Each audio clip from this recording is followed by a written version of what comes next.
So you may have noticed we don't offer group classes, and I used to have a training center. Now the training center is at my home, so when we do board and trains, it's actually here in my home. The dogs get to hang out with us and our family.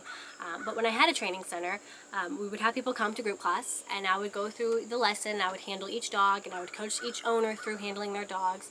But I would always have complaints of, he listens so well here, but as soon as we get home, he doesn't listen anymore. And it's kind of like the dogs came to class with their halos, and then they'd leave with their pitchforks and horns, and they were back to their old habits of jumping and barking and just not listening.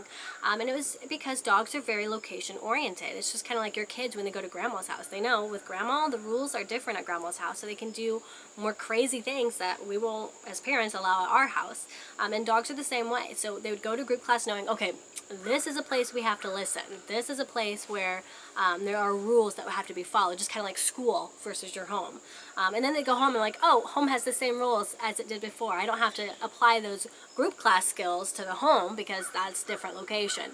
And so we always struggled with that. The other thing I struggled with was because our programs are so specifically tailored to each dog's personality and each human's personality, in a group class environment, because there was only an hour for each class and we'd have 7, 8, 10 people show up, I just couldn't give everybody the individual attention they needed to specifically tailor the training to their learning style. And so I would lose people because I just couldn't be like, oh, maybe we could approach it this way, or I could say it this way. It was just too many people in one short group class. So we don't do group classes because it just didn't work for us, and I just feel like it doesn't give us that one-on-one attention that we need to give you for you to be successful with your dog.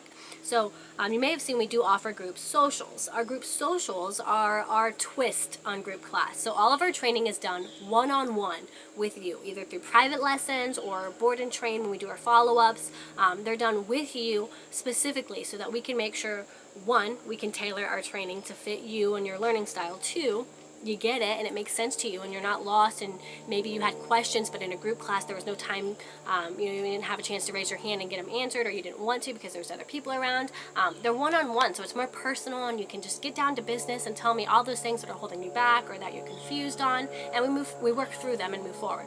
Our group socials are when you have mastered your training. Okay, I shouldn't say mastered because that's what group socials are for.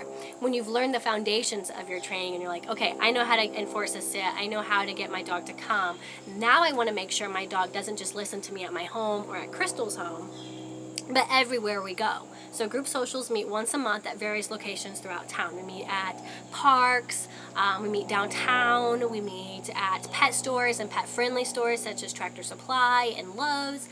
Basically anywhere that allows dogs and is dog-friendly, we go, because I don't want your dogs to just listen at my house or your house. I want your dogs to listen at the park or in a new environment or at the vet's office, or if you go on vacation, so that you can make sure your dog listens to you wherever you go. That's what our group socials are for.